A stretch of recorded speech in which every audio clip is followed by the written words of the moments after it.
அக்கா, இப்போ வந்து நம்ம சங்கரவள்ளி தொகுதியில் வந்து நானும் சின்ன வயசுலேருந்தே பார்த்துக்கிட்டு இருக்கேன். எங்கள் ஊர்களே இருக்கட்டும், நாங்கள் கிராமம்தான், சாலைப்புதூர் தான், முகுருந்தாளி. எல்லா ஊர்கள்லையுமே அந்த வந்து இந்த வாரங்கால் வடிகால் வசதி வந்து தெளிவாகவே இல்லை. இன்னும் பாருங்கள், அதில் வந்து ஊரே சாக்கடையாக தான் இருக்கும். எங்கே திரும்பினாலும் அந்த சாக்கடையை தாண்டி போகிற மாதிரி தான் ஒரு வீட்டுக்கு இருக்குது. அது நீங்களும் பார்த்துருப்பீங்க. இதை எப்படி சரி செய்வீங்க நீங்கள் வந்து பதவிக்கு வந்த உடனே? இப்போ நாங்கள் வந்து இப்போ வாக்கு சேகரிப்பு வந்து நிறைய ஊர்களில் நடத்திக்கிட்டு இருக்கோம். இப்போ நாங்கள் வந்து ஒரு 50 ஊர்களுக்கு போயிருப்போம் கிட்டத்தட்ட. அந்த எல்லா ஊர்கள்லையுமே இருக்கிற மெயினான ஒரு பெரிய பிரச்சனை அப்படின்னா வடிகால் வாரியம் வந்து சரியாகவே அமைக்கப்படலை. அங்கே வந்து நாங்கள் இப்போ மேலே இழந்த குளம்னு சொல்லிட்டு ஒரு இடத்துக்கு போயிருந்தோம். அங்கே அந்த குழந்தைகள்லாம் விளையாடுறாங்க. அந்த ரோட்டில் வந்து என்ன பண்ணுறோம், ஒரு குட்டை மாதிரி பெரிய நீரே அப்படியே சாக்கடை நீர் வந்து தேங்கி கிடக்கு. ஆனால் அந்த வழி தான் ரோடில் சின்ன குழந்தைகள்லாம் சுவரை ஒட்டி என்ன செஞ்சிட்டு இருக்காங்க, போய்கிட்டு இருக்காங்க. இப்போ அந்த தேங்கி கிடக்கிற அந்த நீர் மூலமாக தான் நிறைய கொசுகள் மூலமாக நிறைய நோய்கள் வருது. டைபாய்டு, நம்ம டயரியா, மலேரியான்னு நிறைய நோய்கள் எல்லாமே அந்த தேங்குற தண்ணிகள்லேருந்து தான் வருது. அந்த இடத்துல வந்து குழந்தைகளை வந்து நம்ம விளையாட விட்டால் ஈஸியாக வந்து அவங்க என்ன பண்ணிடுவாங்க, அந்த நோய்க்கு வந்து அஃபெக்ட் ஆகிடுவாங்க. ஸோ அப்போ நம்ம என்ன பண்ணோம் அப்படின்னா முறையான வடிகால் வாரியம் அமைச்சு தரணும். முன்னாடிலாம் பார்த்தா கிராமங்களில் தான் நல்லா நீட்டாக இருக்கும். இப்போ கிராமங்களே என்ன செய்யலை, அந்த மாதிரியான வசதிகள் அவர்களுக்கு செய்து தரப்படலை. ஸோ அப்போ அந்த நம்ம ஆட்சிக்கு வந்தால் என்ன பண்ணுவோம் அப்படின்னா வடிகால் வாரியத்தை வந்து முறையான முறையில் செஞ்சு அந்த நோய்களை வந்து பரவாமல் தடுக்கிறதுக்கு நாங்கள் முயற்சி எடுப்போம். சரி அக்கா, நம்ம சங்கரவள்ளி சட்டமன்ற தொகுதியில் எந்த ஒரு வேட்பாளருமே மருத்துவத்தை பற்றி எதுவுமே பேசலை. அரசு மருத்துவமனையே ரொம்ப ஒரு பழுதடைந்து போய் ஒரு பாலடைச்ச மகளா மாதிரி தான் இருக்குது. இது மருத்துவத்தை நம்ம எப்படி கொண்டு போவோம், குறிப்பாக கிராமத்து மக்களுக்கு எப்படி கொண்டு போய் நீங்கள் சேர்ப்பீங்க மருத்துவத்தை? இப்போ வந்து கிராமப்புறங்களில் பார்த்தீங்கன்னா 30,000 பேருக்கு ஒரு ஆரம்ப சுகாதார நிலையம் தான் இருக்குது. ஆனால் நாம் என்ன பண்ணணும் அப்படின்னா 10,000 பேருக்கு ஒரு ஆரம்ப சுகாதார நிலையம் அப்படின்னு ஒன்று தான் என்ன செய்யணும், அமைக்கணும். அந்த மருத்துவங்கள்லேயும் நம்ம என்ன பண்ணணும் அப்படின்னா எம்ஆர்ஐ ஸ்கேன் வந்து கண்டிப்பாக இருக்கணும். அப்புறம் வந்து என்னென்னா நம்மளுடைய பிளட் சாம்பிள் பண்ணுறதுக்கு. அப்புறம் நெக்ஸ்ட்டு வந்து என்ன பண்ணோம் அப்படின்னா அந்த ஸ்கேனெல்லாம் இருந்தால் தான் என்ன பண்ண ஸ்கேன் எல்லாமே அங்கே அமைக்கணும். அப்படி அமைச்சா தான் என்ன பண்ண முடியும்னா ஆரம்ப நிலையிலேயே அந்த நோய்களை வந்து நம்ம என்ன செய்ய முடியும். இதனோட நோக்கமே என்ன அப்படின்னா ஆரம்ப நிலையிலேருந்தே அந்த பெரிய பெரிய நோய்களுக்குள்ள வந்து தடுக்கணும் அப்படிங்கிறது தான் எங்களுடைய மருத்துவத்தோட நோக்கமே. அப்புறம் வந்து ஒவ்வொரு ஹாஸ்பிட்டலில் என்னென்னா 2 டாக்டர், ஒரு 3 செவிலியர்கள் வந்து எப்போதும் அவங்க வந்து சுழற்சி முறையில் அங்கே செயல்படுத்தப்பட்டு ஆரம்ப சுகாதார நிலையம் இருக்கணும். இதுதான் எங்களுடைய மருத்துவ சேவை. ஒவ்வொரு ஆரம்ப சுகாதார நிலையங்களையும் நச்சுக்கடி, அப்புறம் இந்த விஷ முறிவு அப்படிங்கிறத வந்து நாய்க்கடி அப்படிங்கிற மருந்துக்கு வந்து இருக்கா அப்படிங்கிறத உறுதி செய்யணும். எங்களுடைய நாம் தமிழர் அரசு கண்டிப்பாக அதை வந்து உறுதி செய்யும். அடுத்து வந்து என்னென்னா சிறப்பு மருத்துவமனை. இப்போ ஒவ்வொரு ஊர் கிராமங்களுக்கு அடுத்து ஒரு 20 கிலோமீட்டரில் வந்து ஒரு சிறப்பு மருத்துவமனை வந்து அமைக்கணும். ஏற்கனவே இருந்த அந்த மருத்துவமனைகளோட தரம் வந்து இப்போ உயர்த்தப்படணும். இங்கே வந்துன்னா நம்மளுடைய கண், காது, மூக்கு, தொண்டை இந்த இடம் மாதிரியான நோய்கள்லாம் என்ன செய்வோம், நம்ம அங்கே வந்து மருத்துவங்களை வந்து கொடுக்கலாம். அப்புறம் இங்கே வந்து என்ன பண்ணோன்னா நம்ம ஒரு 4 டாக்டர் 5 செவிலியர்களை வச்சு நம்ம என்ன பண்ணுவோம், இந்த இதை வந்து சிறப்பு மருத்துவமனை வந்து செயல்படுத்தப்படும். அங்கே வந்து படுக்கை வசதிகள் அதிகமாக செய்து தருவோம் நம்ம இங்கே. அப்போ உயர்மட்ட சிறப்பு மருத்துவமனை என்னென்னா அங்கே மாவட்ட அளவில் வந்து என்ன பண்ணுவோம், இதே மாதிரியாக தான் ஒவ்வொரு சிறப்பு மருத்துவமனைகளை நம்ம அமைச்சு கொடுப்போம். அங்கே வந்து கல்லீரல், நம்ம இன்சைடு உறுப்பு உள்ள உறுப்புகளில் வந்த கல்லீரல், ஹார்ட் இந்த மாதிரியான பிரச்சனைகளுக்கு வந்தால் நம்ம அங்கே வந்து உயர்தர சிகிச்சை நம்ம அளிப்போம். நம்ம ஏற்கனவே எப்போ என்ன பண்ணோம்னா தலைமைச் செயலர் தான் சென்னையில் உள்ள அந்த தலைமை மருத்துவமனையை தான் நம்ம என்ன செய்வோம், எதுக்கு எடுத்தாலும் போய்கிட்டு இருக்கோம். இங்கே கூட போவாங்க. ஸோ அதே மாதிரி அந்த மாதிரி இல்லாமல் நம்மளுடைய அந்த இருக்கிற இடங்கள்லேயே நம்மளுக்கு சிறப்பான மருத்துவத்தை ஏற்படுத்தி தருவோம். இங்கே வந்து படுக்கை வசதிகள் வந்து கொஞ்சம் அதிகமாகவே ஏற்படுத்தி தருவோம்.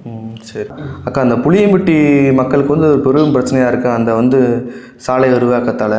நீங்கள் வந்தால் அந்த மக்களுக்கு என்ன தீர்வு கொடுப்பீங்க? புளியம்பட்டி மக்களுக்கு வந்து புளியம்பட்டி வந்து முன்னாள் அமைச்சருடைய ஐயா கருப்பசாமி அவருடைய ஊர் தான். அவர் ஆட்சியில் இருக்கிற வரைக்கும் இந்த மாதிரியான எந்த ஒரு பிரச்சனையுமே இல்லை. இப்போ என்ன பண்ணுறாங்க அப்படின்னா சாலை விரிவாக்கம் அப்படிங்கிற பெயரில் வந்து என்ன பண்ணுறாங்க அப்படின்னா அந்த நில ஆக்கிரமிப்பு பண்ணுறதுனால 2000 ஏக்கர் விவசாய நிலம் பாதிக்கப்படுது. அங்கே உள்ள ஒரு கவர்மெண்ட் ஸ்கூல் வந்து அதையும் இது பண்ணுது.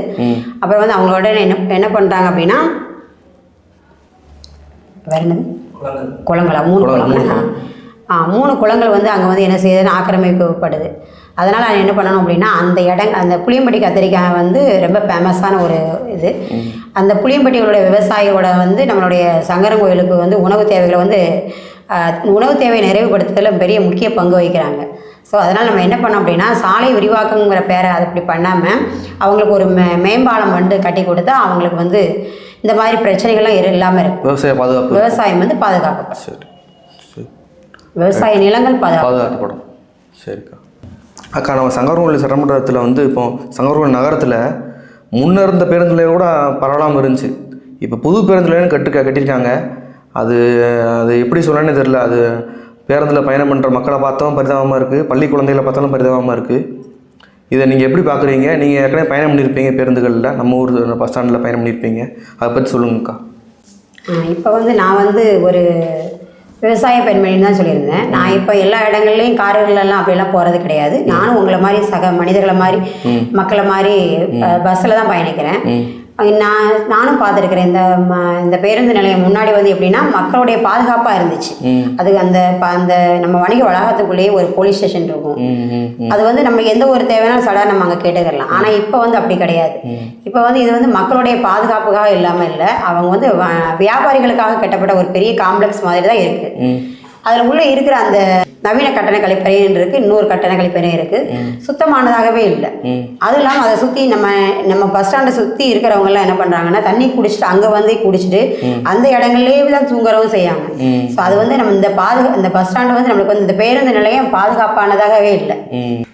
குழந்தைகளுக்கு வந்து அந்த கொஞ்சம் இடமும் வந்து என்ன பண்ணனா கொஞ்சம் வீதியாகவும் இல்லை. ஒரே அந்த பஸ் வர்ற வழியில் தான் அந்த குழந்தைகள் ஓடி ஓடி ஏறுறப்போ பயமாகவும் இருக்குது. ஏன்னா அடுத்து என்ன ஆகுமோ அப்படிங்கிற ஒரு பதட்ட நிலையுமே அங்கே இருக்குது.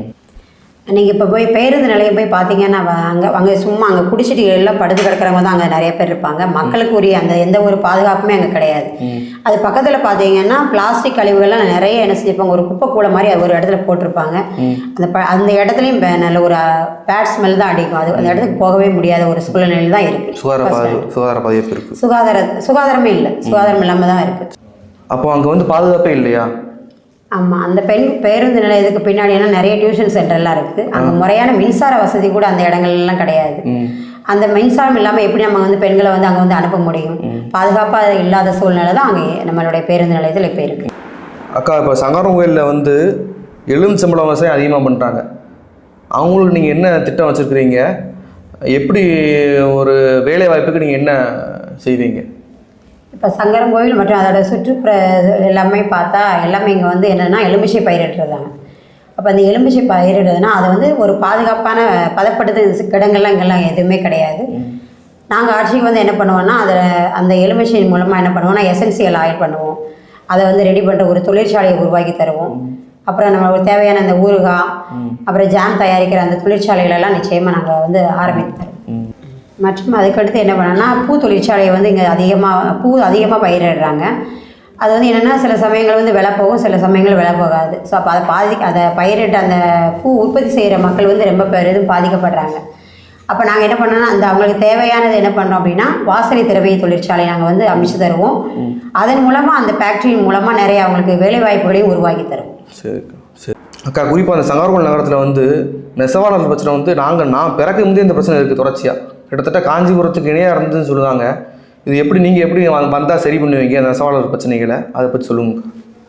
இப்போ வந்து என்ன பண்ணால் முன்னாடி வந்து நீங்கள் சொன்ன மாதிரி இங்கே வந்து கைத்தறி நெசவு தொழில் தான் அதிகமாக உற்பத்தி ஆகிறது நாங்கள் சொல்லியிருந்தோம். நாங்கள் வந்து நீங்கள் சொன்ன மாதிரி காஞ்சிபுரத்துக்கு இணையாகவே அந்த நம்ம சங்கரன்கோவிலை நாங்கள் மாற்றுறதுக்காக முயற்சி பண்ணுவோம்.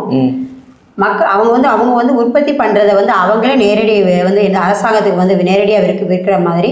இப்போ நம்ம ஒரு மார்க்கெட்டு போனால் நம்ம நேரடியாக காய்கறி வாங்குற மாதிரி நம்ம ஒரு ஜவுளி பூங்காவை நாங்கள் என்ன செய்வாங்க அமைச்சு தருவோம். அவங்களுக்கு தேவையான விலையை வந்து அந்த கைத்தறி நெசவாளர்களே நிர்ணயம் செய்து மக்களுக்கு சேர்க்கிற மாதிரி நாங்கள் பண்ணுவோம். சரிக்கா. இந்த மாதிரியான அமைப்புகளை நம்ம ஏற்படுத்தி தந்தால் தான் நெசவாளர்களுடைய வாழ்வாதாரம் வந்து பாதிக்காமல் ஏற்படுத்துறது சிறப்பாக இருக்க முடியும். சரி, சிறப்புக்கா. சங்கரன்கோவில் தொழிலை வந்து முழுக்க கிராமங்களை மாதிரி இப்போ இங்கேயுமே சுகாதாரம் இல்லாமல் இருக்குது. அது முன்னே இருக்குது. முழுக்க எல்லா பகுதியும் குப்பை மேடாக இருக்குது. அதை நீங்கள் எப்படி பார்க்குறீங்க? நான் ஏற்கனவே சொல்லியிருந்த மாதிரி சங்கரன்கோவில் தொகுதி ஃபுல்லாகவே என்ன பண்ணனா தூய்மையே இல்லாமல் தான் இருக்குது. எல்லாம் குப்பை மேடாக தான் காட்சி அளிச்சிருக்கு. நம்ம அந்த புது பஸ் ஸ்டாண்ட்லாம் பார்த்துருந்தீங்கன்னா அங்கே பெரிய ஃபுல்லாக குப்பை மேடு தான் அதை சுத்திகரிப்பு வச்சுருக்குறாங்க. ஆனாலுமே அது வந்து குப்பை மேடாக தான் இருக்குது. அது திடீர்னு என்ன செய்யுது, அது தன்னால் தீ எரிஞ்சு அதன் மூலமாக என்ன செய்யுது, நெருப்பு புகையெல்லாம் வந்து பக்கத்து வீடுகளெல்லாம் என்ன செய்யுது, பரவுதான் செய்யுது. அதன் மூலமாக நிறைய நோய்கள்லாம் ஏற்படுது. மூச்சு திணறல் அப்புறம் இந்த மாதிரியான நிறைய நோய், புற்றுநோய் கூட வாய்ப்பு ஏற்படுது. நம்மளுக்கே தெரியும். முற்றிலுமாக எரிக்கப்படாத ஒரு கழிவுகள்ல இருந்து கார்பன் மோனாக்சைடு அப்படிங்கிற ஒரு கேஸ் வரும். ஸோ இந்த கேஸ் மூலமாக என்ன செய்ய ஈஸியாக எல்லாருக்குமே என்ன செய்யும், கேன்சர் நோய் ஈஸியாக வரும். ஸோ அதனால் அவங்களுக்கு சுவாச பிரச்சனைகள் நிறைய ஏற்படுது. இப்போ இதுக்கெல்லாம் காரணம் என்ன அப்படின்னா நெகிழினால தான் அதிகமாக பாதிக்கப்படுது. இந்த நெகிழினால நிலத்தடி நீரே அதிகமாக பாதிக்கப்படுது. அதனால் என்ன பண்ணுறோம், நாங்கள் ஆட்சிக்கு வந்ததுன்னா இந்த நெகிழிகள் முழுவதுமாகவே தடை செய்யப்படும். நம்மளுடைய அவசர தேவையான குருதிக்கு மட்டும்தான் அந்த நெகிழி பயன்படுத்தப்படும், மற்ற எல்லாமே தடை செய்யப்படும். சரி.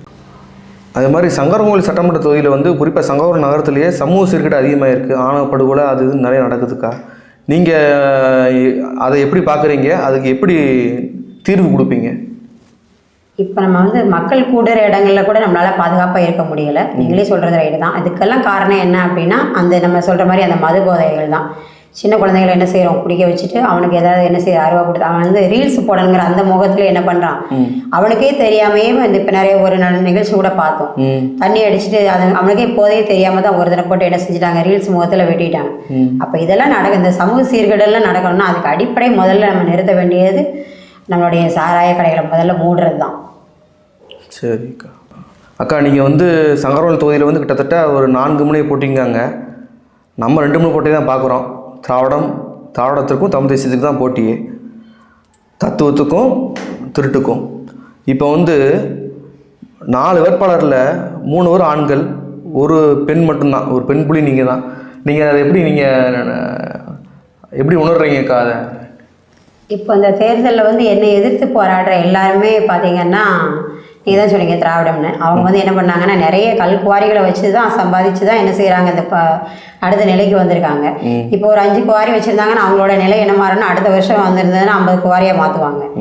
ஆனால் நாங்கள் வந்து என்னென்னா இந்த மண்ணின் மகள் நான் வந்து என்ன பண்ணியிருக்கேன், இந்த இயற்கையை தான் நம்பி வந்திருக்கிறோம். நாங்கள் எங்களுடைய கொள்கை என்னென்னா வேளாண்மை அடிப்படையான தொழிலை நாங்கள் வந்து பாதுகாக்கணும், மலைகளை பாதுகாக்கணும், இயற்கை வளங்களை பாதுகாக்கணும் அப்படிங்கிறத எங்களுடைய முதன்மையான கொள்கையே. ஸோ அதனால் நீங்கள் என்ன பண்ணணும்னா இந்த மண்ணின் மகளாக இருக்கிற எனக்கு வந்து ஓட்டளித்து வாக்களித்து என்னை எம்எல்ஏவை நிற்க வச்சு ஜெயிக்க வைப்பீங்க அப்படிங்கிற நம்பிக்கையோடு இருக்கு. மக்கள் ஏன் உங்களுக்கு வாக்களிக்கணும் சொல்லுங்கக்கா? இந்த நாட்டில் இருக்கிற ஜாதி சமய கொள்கைகளை வந்து என்ன செய்யணும், அறவே அழிக்கணும். பெண் பிள்ளைகளை வந்து பாலியல் கொடுமைகளிலிருந்து பெண் பிள்ளைகளை காப்பாற்றப்பட வேண்டும். நம்மளுடைய நாட்டோட கனிம வள கொள்ளைகள் இப்போ நிறைய நடந்துகிட்டு இருக்கு.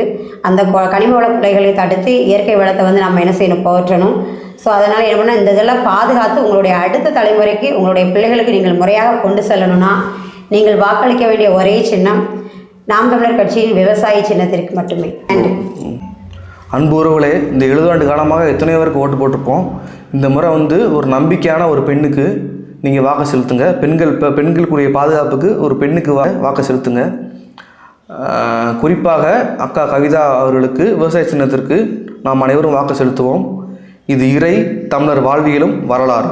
கொங்குதேர் வாழ்க்கை அஞ்சரை தும்பி காமம் செப்பாது கண்டது மொழியுமோ என்று பாட்டெழுதி இறையனார் என்று இருக்கு. இறையனார் இருக்கு கீழே.